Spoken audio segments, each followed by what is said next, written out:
Hey, and welcome, Queens. This is my second take of this for the day. But we're going to get through this, come hell or high water. Thanks for joining me. We're here for a new show, and I'm so excited. It's from executive producer Lee Daniels. It's based on a novel. It's called Our Kinds of People. It airs on Fox on Tuesdays and on Hulu the following day. It has an all-star cast, which we'll get into throughout the review. So let's get started with episode 1 of season 1, titled Reparations. Episode opens, we see the character's name is Angela Vaughn. She's our lead character, played by Yaya DaCosta of America's Next Top Model, and she is looking beautiful, I might add. She's with her aunt, who is played by Debbie Morgan, and they're headed to Bluffs, which I guess would be reminiscent of like a Martha's Vineyards type of situation. And her daughter is also headed with her. Angela's mother passed. They don't tell us why, not why, they don't tell us what happened. We may find out later in the season. But they're headed to Oak Bluffs to pay homage to her mom, who worked as a maid, and they want to see her legacy through by opening up a pop-up shop for hair care. So they arrive at what they called an old boarding house, which to me looked like an old fire station, but I'm sure back then they converted the fire stations to boarding houses. So Angela inherited it from her mom, and she never told her about it while she was alive. Aunt tells her that this is where her mom used to do hair. She had everybody looking right, and it was all good. But then when her mom left, she said, she swore she'd never come back because of what happened between Angela's father and her. Angela said she never knew who her dad was, and apparently neither did her aunt. She died with, Angela's mom died with that secret. Angela tearfully checks out the location, and we get a flashback to her childhood. Her mom was getting her pretty. She was supposed to finally meet her father, and they had plans of living in a castle on the water, and that night he showed up, but he only showed up to pay her mom off. Moms threw her out. Angela ran behind him tearfully. That's all we saw of that scene for the moment. Nikki is apprehensive, her daughter, about starting over. Angela pulls her and they get on the bed and they're jumping, and she's trying to get her to loosen up. She wants her to have a fresh start, for the both of them. She wants to create generational wealth. And she says, maybe you can join Jack and Jill. And Nikki's like, no, those girls join when they're like 3, and they don't want some new girl up in the mix. And Mom has to remind her, have you met yourself? You are everything. That's right, Mom. Positive affirmation. She just wants to give her more and better than she had. Isn't that every mama? Like, you always want to give your kids more and better, and they just never seem to understand that. So Angela says she got them invited to a party. We arrive at the party, and this party is hosted by the Duponts. Now, we saw the Duponts early in the episode, which I didn't mention they were getting off their private jet, and the daughter, Lauren, was concerned with social media. Her mom, Leah, was telling her, we don't flaunt our wealth. And there's a higher expectation for her and her brother Quincy, because they are both Duponts and Franklins. Mama Liv, who is Raymond Dupont's mom, Raymond Dupont is played by the Morris Chestnut. She greets them, and she gives Leah the business for getting there late because they have to prep for the gala that night. That is to set the bar for the Grey City's fundraiser. And the actress that plays Mama Liv, she was in a bunch of stuff too, but for some reason I'm drawing a blank. Raymond mentions getting the marriage back on track, and I was kind of curious what that was about, but maybe we'll get into that further into the season. So like I said, we're at their party. Leah's like, maybe your mom was right, but don't tell her. All eyes on me. Tupac. To which Morris responds, you are the baddest woman in the room. All eyes should be on you. And you better go up for your wife, Raymond. She's worried about making a mistake, and he says, I never saw you drop a ball, and we're stronger together.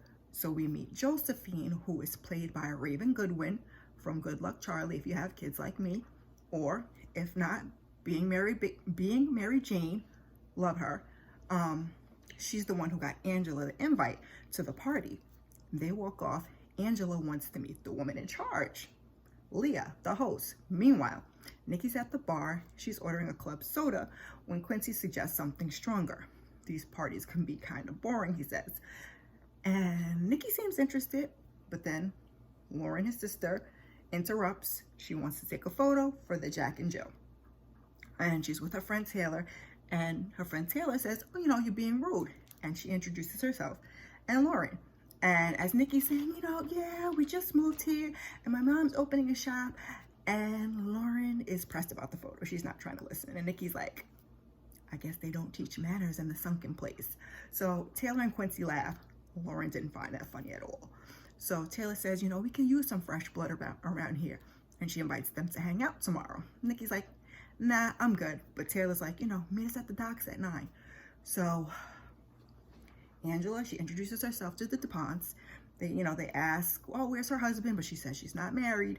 And then they bond, talking about their sassy 17-year-olds and their opinions.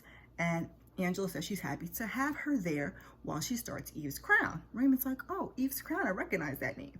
And she's like, yes, I applied for the Small Business Incubator Program at Franklin. So he's like, yes, Black Hair Care is in right now. And Miss Angela explains a Black woman's relationship with her hair starts before she can walk. And it continues from the moment her mother teaches her how to do her own hair. It evolves, it's generational, it's personal, it's a lot more than hot right now. And she thinks that she'd be a great fit for the program. And he says, if you keep that passion, you might make the cut. And I could not tell if Leah was impressed or insulted. So then Angela says how amazing it is for Leah to be raising money for the Single Mothers Outreach Program. And she wants to make a donation on behalf of Eve's Crown, pulls out a slightly wrinkled check for, I believe it's like $175. And Leah gives her the stink face, like the look of death. She's like, the donation box is by the entrance. So we see Angela back at the bar with Aunt P and Nikki explaining what happened. And as she's walking, she breaks her heel. And we are introduced to Tyreek, who comes to the rescue, who is played by none other than Lance Gross. We leave the party. We move to the next scene. We are in the boardroom of Franklin Holdings. Leah pops in as her father talks about Franklin Athletics being in talks to buy the Boston Tide and moving them to the newly built Franklin Stadium. It will be their synergy of business and community service. They all clap. Leah leans over and whispers, I know all your dirt. Get your hands off me. So Raymond's like, oh, okay, let's all take a little break. So everyone, including Raymond, leaves. Leah and her dad talk, and she says she spent all morning getting caught up on their stadium deal, and it turns out you're a crook and a liar. Oh, and did I mention her father, Teddy, is played by none other than Joe Morton, aka Papa Pope from Scandal, for all my gladiators out there. Leah tried to check him, but he starts on his Papa Pope ramp, child. If you see Scandal, you know how he do.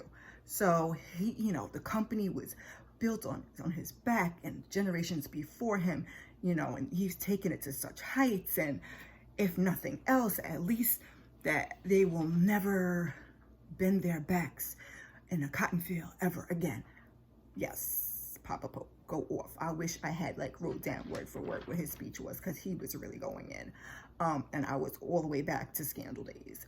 So Leah calls him greedy and he proceeds to tell her he bought the biggest table that he can find with the incline so people would have to look up at him. I mean, he just was going on and on and on and on. So he's like, don't forget who sits at the head of the table, little girl. Well, okay. So now Angela's home. She's talking to Josephine. She wants Josephine to get her a nomination for membership to the Gracies.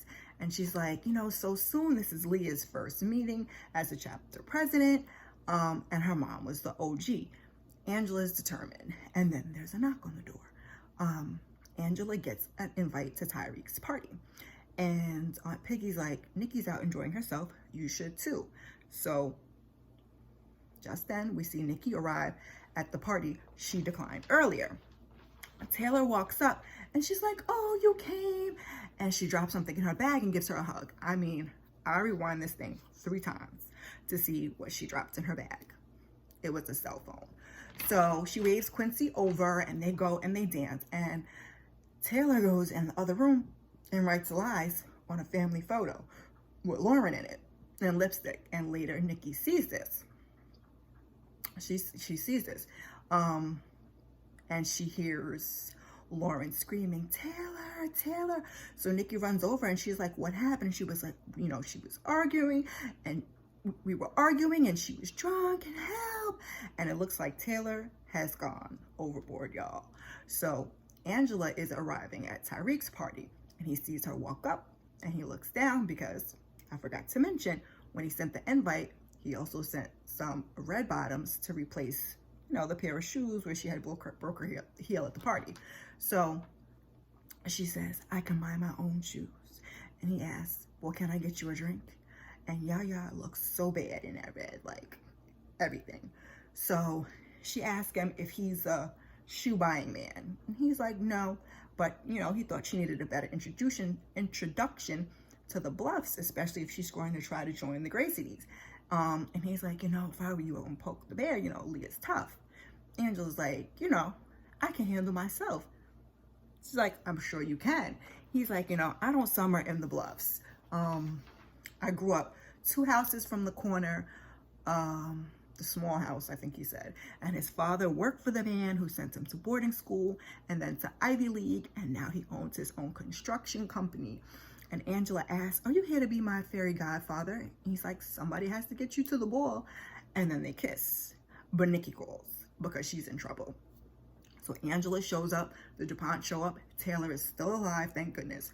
Raymond has questions, and Nikki says, Lauren was with Taylor, and they wanted both the girls back to the station to give a statement or ask questions or whatever. And, these Black parents are not having that. But before Raymond can open his mouth to get a word out, Lauren comes up and she says she was nowhere near when it happened. And Nikki is drunk as hell. Angela's like, my daughter doesn't drink. Smell her breath, she says. Leah and Angela say the girls, they're not going anywhere. So we get back to the house. They are arguing. Angela asks, are you smoking too? Nikki's like, no. So we learned earlier that Nikki got in trouble before they moved there. And Angela said she had to beg and borrow to get her into a diversion program instead of jail time.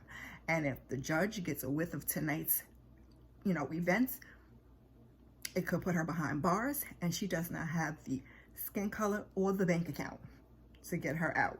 She's grounded. Nikki gets fresh at her mouth. She's talking about her mother being obsessed with fitting in there with these people. Like she was obsessed with putting her in private school with people who are nothing like her, who look nothing like her. And Aunt Piggy had to get her together and tell her to slow her roll. These kids, I tell you, they just really don't appreciate the gravities that you go towards trying to, provide a better life. I sent one of my kids to private school. Anywho, so this is not about me. This is about the show. We see the ladies at the Gracies meeting.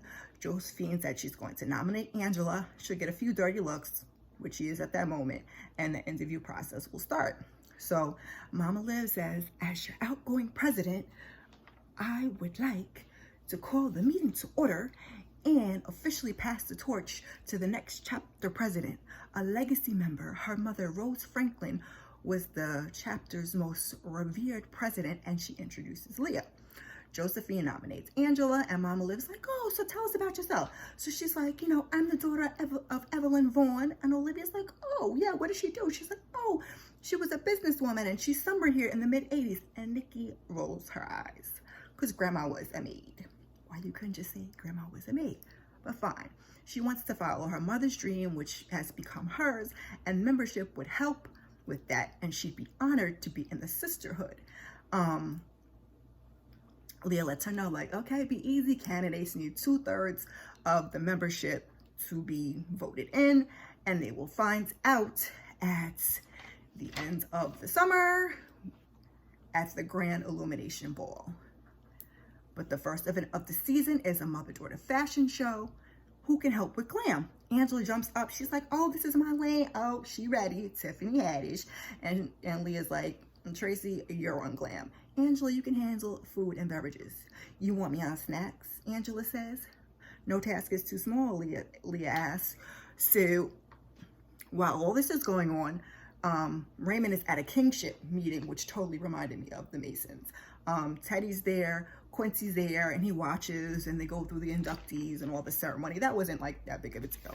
The ladies had it going on much more than the fellas did. But anyway, back at home, Nikki's making some hair products from scratch, and no, Angela's making some hair products from scratch. Nikki comes in, and Angela apologizes and asks her to come to the fashion show. And back in her room, you know, Nikki looks sad. Something falls out her bag. She gets up, and it's the cell phone that Taylor put in her bag. An unlocked cell phone, I might add. She sees the footage of Lauren and Taylor all laid up. And Taylor's like, you know, your mom thinks I'm the bad influence. And Lauren, you know, she promises, oh, I promise I'm going to tell everybody. So at the fashion show, Leah and Mama Liv, they have a little exchange. Mama Liv says the organization has worked too hard to earn the 40 acres that were promised and never received, and they will stop at anything, anyone that threatens to undermine what they are trying to build. Angela Vaughn is a disruptor. And she hands Leah an envelope. Her family has a long, dark history on the island, and she asks her to take care of it, or do you need your daddy to handle it? Leah doesn't answer, but we'll see later in the episode. So backstage, glam fell through, and Angela stepped up to do the damn thing. Leah's like, don't embarrass me. And surprisingly, she actually lets Angela do her hair. Now, this fashion show was everything. Like pure Wakanda, beautiful black women of all shades. They're serving us fashions and all in their natural hairstyles. Representation matters, and they are giving it to us, okay? I love this show. So after the show, Lauren is having a mini panic attack. Nikki approaches her, and she's like, I know we're not friends, but I saw the two of you together. And then she tries to show her the video. And Lauren asks, like, where did you get that? And she's like, Taylor must have put it in my bag. You know, she's like, you don't have to hide. And Lauren's like, what do you want me to do? She's not about to go around and slap pronouns on her chest. And she's like, we don't do that here. And she takes the phone. And Nikki mentions something about her grandmother being the only one that knew her. I'm not quite sure what that meant. And Lauren says, you know, you need to keep your mouth shut. And then Mama Bear Leah comes over. What's going on? And Lauren's like, she's threatening me. Really, Lauren? She's threatening you? Okay, girl. So Angela interjects and says, you know, I saved you. Act like you were raised right. Mama Liv. She gives a little nod. And Leah goes in. Your mom was a maid. Angela's like, yeah, my mother was a maid, but I know where I came from. I know who I am. I know my worth. No, girl. You're hiding the truth about your mother. Mugshot in hand, Leah says Evelyn was a maid and was also arrested with intent to distribute from her salon. Poor Angela, like she had absolutely no idea. She's crying. She's shocked. She's having a hard time getting a hold of herself. She's embarrassed.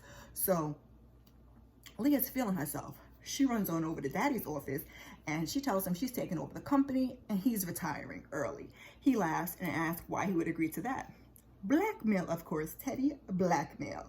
So she gives her whole spiel and he says, you know, you think you're different, but you're just as addicted to money and power as I am. I would agree. And he says, but you win for tonight. So now back at home, Josephine has gotten all the documents from Evelyn's case. And it turns out Josephine is a DA, come on, black excellence. Piggy says Eve never even touched a drug in her life. So Angela finds a video in his interrogation footage of Eve. Teddy, tell him I didn't I didn't sell drugs in the shop. Teddy. But the tape goes off. Angela recognizes the watch, and we see a flashback to the day that dear old dad stopped by. She says, Teddy Franklin is my dad.